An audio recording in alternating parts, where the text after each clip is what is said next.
Those most impacted by the pandemic are our children. Their school lives have been changed in a way we've never seen before, and their lives really have been uprooted. With job layoffs and work hours cut in half, parents are desperate to provide food, clothing, and essential supplies for their homes. Many can't afford the simplest school supplies for their children, and with the school year underway in virtual learning, our partners are lending a helping hand. We knew that even the 8,000 backpacks that we were expecting to give out would be insufficient for the need.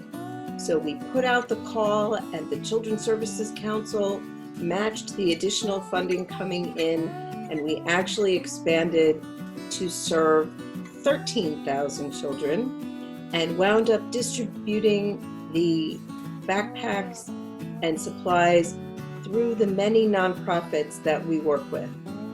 And so distributions have been going on for the last few weeks through a variety of nonprofits all over the county.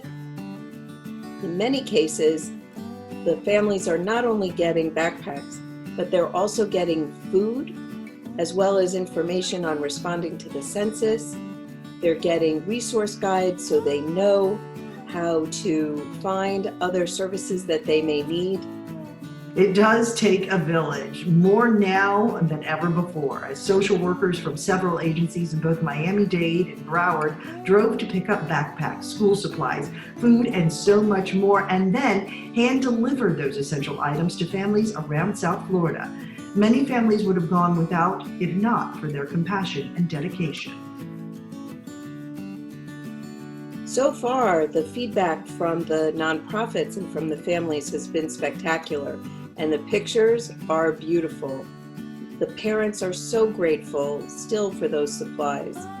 Some thought that perhaps they wouldn't need the supplies being virtual school, but you know what? Even a child sitting at their kitchen table still needs to have their notebooks, their pens, their paper, all of those supplies. And for those that are attending pods, they need the backpacks, because that ability to keep their supplies in their own little supply case, if you will, is really important. And when they go to school, the same thing will be true. They'll have to be able to make sure that their supplies are their supplies and they're not sharing across children. Usually our partners, like Children's Services Council of Broward or Connect Familias, host fun-filled days where families gather and are supplied with a wealth of information on several services and organizations that will best fit their needs.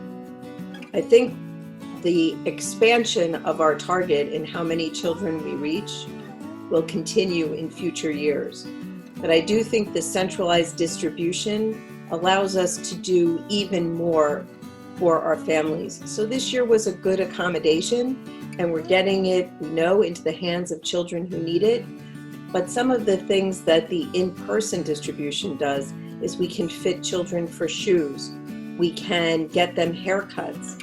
We can get them eye exams. And all of that also prepares them for school. It also creates excitement around going back to school. But in these times, we've got to do what we got to do. And so at least we know that 13,000 children will have the supplies that they need, in large part thanks to the viewers of Neighbors for Neighbors, who have been so generous with their contributions, and to our many, many philanthropic partners around the county.